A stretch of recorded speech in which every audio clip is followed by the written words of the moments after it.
Hi hello ನಮಸ್ಕಾರ welcome to my YouTube channel. ಇವತ್ತು ಚಪಾತಿ ಜೊತೆ ಮತ್ತು ಉತ್ತರ ಕರ್ನಾಟಕ ಶೈಲಿಯ ಜೋಳದ ರೊಟ್ಟಿ ಅದ್ರ ಜೊತೆ ತಿನ್ನುವಂಥ ಪಲ್ಯ, ಹೆಸರು ಕಾಳು ಪಲ್ಯ ಉತ್ತರ ಕರ್ನಾಟಕದಲ್ಲಿ ತುಂಬಾ ಫೇಮಸ್. ಇದು ತುಂಬಾ ಚೆನ್ನಾಗಿರುತ್ತೆ. ಒಂದ್ಸಲ ಟ್ರೈ ಮಾಡಿ. ಹೆಸರು ಕಾಳನ್ನ ನೀಟಾಗಿ ತೊಳೆದು ಕುಕ್ಕರಲ್ಲಿ ಕೂಗಿಸ್ಕೊಬೇಕು. ಇದಿಲ್ಲ ಅಂದರೂ ಒಂದೆರಡರಿಂದ ಮೂರು ವಿಸಲ್ ಬರಬೇಕು. ಸ್ವಲ್ಪ ಉಪ್ಪು ಹಾಕಿ, ಸ್ವಲ್ಪನೇ ಉಪ್ಪು ಹಾಕ್ಕೊಳ್ಳಿ.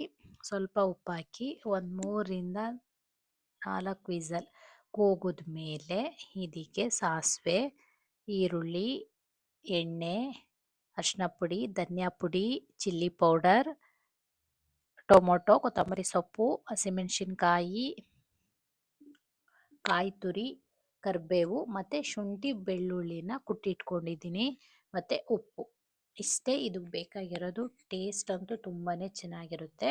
ಒಂದು ಪಾತ್ರೆಗೆ ಎಣ್ಣೆ, ಒಂದು ಬಾಣಲಿಗೆ ಎಣ್ಣೆ ಹಾಕಿ ಅದಕ್ಕೆ ಸಾಸಿವೆ, ಸ್ವಲ್ಪ ಜೀರಿಗೆ ಸಾಸಿವೆ ಸ್ವಲ್ಪ ಪಟ ಪಟ ಅಂತ ಸಿಡಿದ ಮೇಲೆ ಅದಕ್ಕೆ ಕರಿಬೇವಿನ ಸೊಪ್ಪು, ಆಮೇಲೆ ಹಸಿಮೆಣಸಿನ್ಕಾಯಿ, ಈರುಳ್ಳಿ ಮತ್ತು ಶುಂಠಿ ಬೆಳ್ಳುಳ್ಳಿನ ಇಲ್ಲಿ ಕುಟ್ಟಿ ಹಾಕ್ಕೊಳ್ತಾ ಇದ್ದೀನಿ. ಶುಂಠಿ ಬೆಳ್ಳುಳ್ಳಿ ಪೇಸ್ಟ್ ಹಾಕ್ತಾ ಇಲ್ಲ.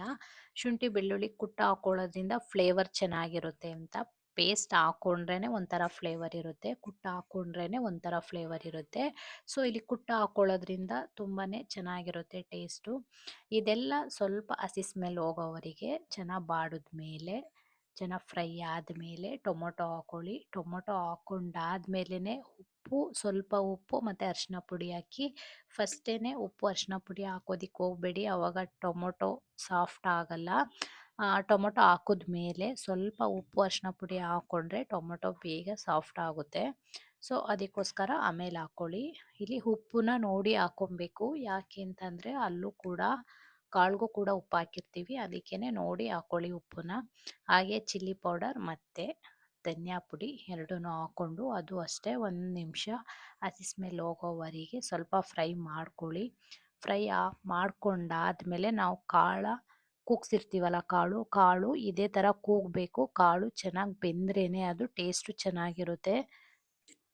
ಕಾಳು ಚೆನ್ನಾಗಿ ಬೆಂದಿಲ್ಲ ಅಂತಂದರೆ ಅದು ಪಲ್ಯ ಚೆನ್ನಾಗಿರಲ್ಲ ಮತ್ತು ಗ್ರೇವಿ ಥರ ಆಗಲ್ಲ. ಸೊ ಈ ಥರ ಇದ್ದಾಗಲೇ ಚಪಾತಿಗೆ ಮತ್ತು ಜೋಳದ ರೊಟ್ಟಿಗೆ ಚೆನ್ನಾಗಿರೋದು. ಉಪ್ಪನ್ನ ನಾನಿಲ್ಲಿ ಟೇಸ್ಟ್ ಮಾಡಿ ನೋಡಿ ಇನ್ನೊಂದು ಸ್ವಲ್ಪ ಬೇಕು ಅಂತು ಅದಕ್ಕೆ ಹಾಕ್ಕೊಳ್ತಾ ಇದ್ದೀನಿ. ನೀವು ಅಷ್ಟೇ ಒಂದು ಸ್ವಲ್ಪ ಟೇಸ್ಟ್ ಮಾಡಾದ್ಮೇಲೆ ಉಪ್ಪನ್ನ ಹಾಕ್ಕೊಳ್ಳಿ. ಜಾಸ್ತಿ ಉಪ್ಪು ಹಾಕ್ಬಿಟ್ರೂ ಚೆನ್ನಾಗಿರಲ್ಲ ಪಲ್ಯ. ಸೊ ಫೈನಲಿ ಒಂದು ಕುದಿ ಬಂದ ಮೇಲೆ ಆಲ್ಮೋಸ್ಟ್ ಆಗಿದೆ. ಇವಾಗ ಕೊತ್ತಂಬರಿ ಸೊಪ್ಪು ಮತ್ತು ಕಾಯಿ ತುರಿ ನೀವು ಎಷ್ಟು ಬೇಕಾದರೂ ಹಾಕ್ಕೊಬೋದು, ಜಾಸ್ತಿ ಹಾಕ್ಕೊಂಡ್ರೂ ಚೆನ್ನಾಗಿರುತ್ತೆ. ಇದಕ್ಕೆ ಮೆಂತ್ಯ ಸೊಪ್ಪಾದರೂ ಹಾಕ್ಕೊಬೋದು, ಮೆಂತ್ಯ ಸೊಪ್ಪು ಹಾಕ್ಕೊಂಡ್ರೂ ಇನ್ನೂ ಚೆನ್ನಾಗಿರುತ್ತೆ. ಸೊ ಮೆಂತ್ಯ ಸೊಪ್ಪು ನಾನು ಹಾಕಿಲ್ಲ, ಬರೀ ಹೆಸ್ರು ಕಾಳಲ್ಲೇ ಮಾಡಿರೋದು. 1 ಕಪ್ಪು ಹೆಸ್ರು ಕಾಳಲ್ಲಿ ಇಷ್ಟೊಂದು ಆಗಿದೆ. ಸೊ ನೀವು ನೋಡಿ ಅಳತೆ ನೋಡಿ ಹಾಕ್ಕೊಳ್ಳಿ, ಯಾಕೆಂದರೆ ಹೆಸ್ರು ಕಾಳು ಜಾಸ್ತಿ ಹಾಕ್ಕೊಂಬಿಟ್ರೆ ಅದು ಜಾಸ್ತಿ ಆಗುತ್ತೆ. ಸೊ 1 ಕಪ್ ಹಾಕ್ಕೊಂಡ್ರೆ ಸಾಕು. 4 ಜನ ತಿನ್ಬೋದು 1 ಕಪ್ಪಲ್ಲಿ. ನಿಮ್ಮ ಮನೇಲಿ ಎಷ್ಟು ಬೇಕು, ಕ್ವಾಂಟಿಟಿ ಎಷ್ಟು ಬೇಕು ಅಷ್ಟನ್ನು ನೋಡಿ ಹಾಕ್ಕೊಳ್ಳಿ. ಚಪಾತಿನ ನಾನು ಈ ಥರ ಲಟ್ಟಿಸ್ಕೊಳ್ತಾ ಇದ್ದೀನಿ. ಈ ಥರ ಲಟ್ಟಿಸ್ಕೊಳ್ಳೋದ್ರಿಂದ ಅದು ಜೋಳದ ರೊಟ್ಟಿಗೆ ಈ ಪಲ್ಯನ ಕೊಡ್ತಾರೆ. ಸೊ ನಾನು ಸ್ವಲ್ಪ ಜೋಳದ ರೊಟ್ಟಿ ಥರನೇ ಇರಲಿ ಚಪಾತಿ ಅಂತ, ಸೊ ನಾನು ಈ ಥರ ಕೆಲವೊಮ್ಮೆ ಲಟ್ಟಿಸ್ಕೊಳ್ತೀನಿ. ಈ ಥರ ಪಲ್ಯ ಮಾಡಿದಾಗ ಚಪಾತಿ ಉಬ್ಬಿ ಸಾಫ್ಟಾಗಿ ಬರಲ್ಲ, ಸ್ವಲ್ಪ ರೊಟ್ಟಿ ಥರ ಬರುತ್ತೆ. ಅದಕ್ಕೋಸ್ಕರ ನಾನು ಈ ಥರ ಲಟ್ಟಿಸ್ಕೊಳ್ತೀನಿ. ಅಂದರೆ ಪರೋಟ ಇರುತ್ತಲ್ಲ, ಪರೋಟ ಥರ ಬರುತ್ತೆ.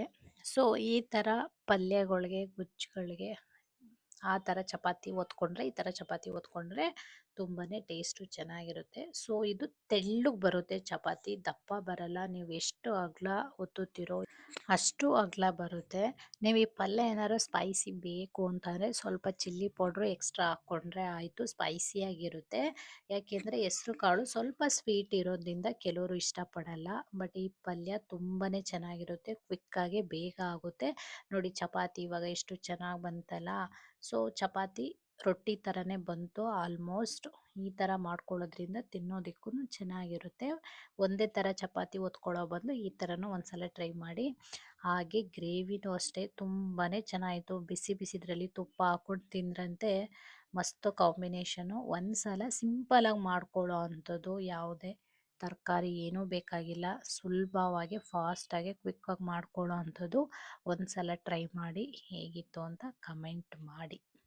ಹಾಗೆ ಇವತ್ತು ಫ್ರೀ ಆಗಿದ್ದೆ ಅಂತ ಪೌಡರ್ ಕೂಡ ಮಾಡಿಟ್ಕೊಂಡೆ. ಏನು ಪೌಡರ್ ಅಂದರೆ ಇದು ಸ್ಕಿನ್ ಗ್ಲೋ ಆಗೋ ಪೌಡರು. ಒಬ್ಬರು ಕಮೆಂಟ್ ಮಾಡಿದ್ರಿ ಸ್ಕಿನ್ ಗ್ಲೋ ಆಗೋದಕ್ಕೆ ಏನಾದರೂ ಹೇಳಿ ಅಂತ.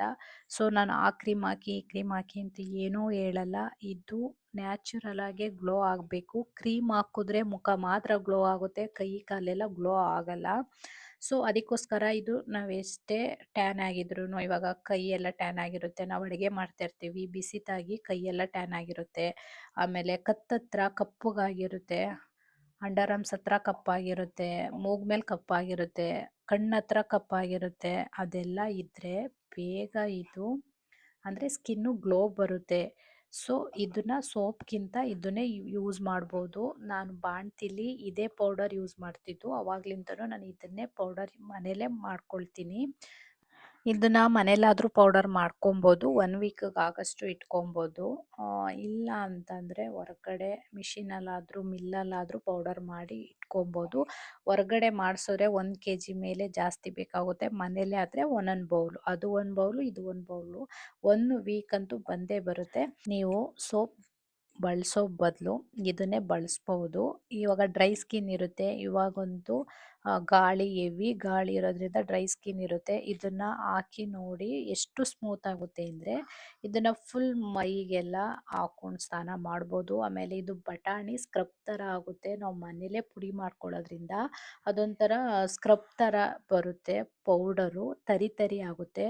ಸೊ ನೀವು ಮುಖದಲ್ಲೆಲ್ಲ ಕೂದಲಿದ್ದು ಬ್ಲ್ಯಾಕ್ ಹೆಡ್ಸು ವೈಟ್ ಹೆಡ್ಸ್ ಇದ್ದರೆ ಅದು ಕೂಡ ಸ್ಕ್ರಬ್ ಥರ ಅಪ್ಲೈ ಆಗಿ ಅದು ಕೂಡ ಕ್ರಮೇಣವಾಗಿ ಕಮ್ಮಿ ಆಗ್ತಾ ಬರುತ್ತೆ. ಇಲ್ಲ ನನಗೆ ಮುಖ ಒಂದಕ್ಕೆ ಸಾಕು ಅಂದರೆ ಮುಖ ಒಂದಕ್ಕೆ ಕೂಡ ನೀವು ಪೌಡರ್ ಮಾಡಿಕೊಂಡು ಹಚ್ಕೊಬೋದು. ಆವಾಗ ನೀವು ತಣ್ಣೀರಲ್ಲಿ ಮುಖ ತೊಳಿರಿ, ಮಲಗಬೇಕಾದ್ರೂ ಮುಖ ತೊಳಿರಿ, ಬೆಳಿಗ್ಗೆ ಇದನ್ನು ಅಪ್ಲೈ ಮಾಡಿದಾಗ ಅದನ್ನು ಚೆನ್ನಾಗಿ ಮಸಾಜ್ ಮಾಡಿ ಒಂದು 5 ನಿಮಿಷ ಆದಮೇಲೆ ಮುಖ ತೊಳಿರಿ. ಅದು ತಣ್ಣೀರಲ್ಲೇ ತೊಳೆಯೋದ್ರಿಂದ ಇನ್ನೂ ಸ್ಕಿನ್ನು ಚೆನ್ನಾಗಿ ಗ್ಲೋ ಬರುತ್ತೆ. ಇಲ್ಲ ನಾನು ಇಡೀ ಬಾಡಿಗೆಲ್ಲ ಹಚ್ಕೊಳ್ತೀನಿ ಅಂತ ಅಂದರೆ ಹಚ್ಕೊಬೋದು. ಇದಕ್ಕೆ ಅರಿಶಿನ ಕೂಡ ಹಾಕ್ಕೊಳ್ತಾರೆ. ಅರಿಶಿನ ಕೂಡ ಕೆಲವ್ರಿಗೆ ಆಗುತ್ತೆ, ಕೆಲವ್ರಿಗೆ ಆಗಲ್ಲ. ಸೊ ನನಗೆ ಅರಿಶಿನ ಆಗಲ್ಲ, ಅದಕ್ಕೆ ಇಲ್ಲಿ ನಾನು ಅರಿಶಿನ ಹಾಕ್ಕೊಳ್ತಾ ಇಲ್ಲ. ನೀವು ಬೇಕು ಅಂದರೆ ಅರಿಶಿನ ಪುಡಿ ಅಥವಾ ಅರಿಶಿನ ಕೊನೆ ಇದರಲ್ಲಿ ಪೌಡರ್ ಆಗಲ್ಲ. ಸೊ ನೀವು ಹೊರಗಡೆ ಅರಿಶಿನ ಕೊನೆ ಬಿಡಿಸ್ಕೊಬಂದು ಇಟ್ಕೊಂಡು ಇದ್ರ ಜೊತೆ ಮಿಕ್ಸ್ ಮಾಡಿ ಹಾಕ್ಕೊಬೋದು. ಮಾತ್ರ ರಿಸಲ್ಟ್ ಮಾತ್ರ ತುಂಬಾ ಚೆನ್ನಾಗಿ ಕೊಡುತ್ತೆ. ನೀವು ಸ್ಕಿನ್ಗೆ ಯಾವುದೇ ಥರ ಕ್ರೀಮ್ ಆಗಲಿ ಏನಾಗಲಿ ಹಚ್ಚೋ ಅವಶ್ಯಕತೆ ಇಲ್ಲ. ಮುಖಕ್ಕೆ ಹಚ್ಚಲೇಬೇಕು ಓಕೆ, ಬಟ್ ಕಾಲು ಕೈಗೆ ಹಚ್ಚೋ ಅವಶ್ಯಕತೆ ಇರಲ್ಲ. ಈ ಥರ ಪೌಡರ್ ಮಾಡಿಕೊಂಡು ಒಂದು ಡಬ್ಬಕ್ಕೆ ಹಾಕಿಟ್ಕೊಂಬಿಡಿ. ಅಂತ ಅಂದರೆ ನಿಮ್ಮ ಮನೇಲಿ ಯಾವುದಾದ್ರೂ ಬಾಕ್ಸ್ ಇದ್ದರೂ ಓಕೆ, ಈ ಥರ ಡಬ್ಬಗಳಿದ್ರೂ ಓಕೆ, ಈ ಥರ ಕ್ಯಾನ್ಗಳು ಏನಿದ್ರೂ ಓಕೆ, ಹಾಕಿ ಇಟ್ಕೊಳ್ಳೋದ್ರಿಂದ 1 ವೀಕ್ ಅಂತೂ ಬಂದೇ ಬರುತ್ತೆ ಮತ್ತು ಚೆನ್ನಾಗಿರುತ್ತೆ. ಒಂದ್ಸಲ ಟ್ರೈ ಮಾಡಿ ನೋಡಿ.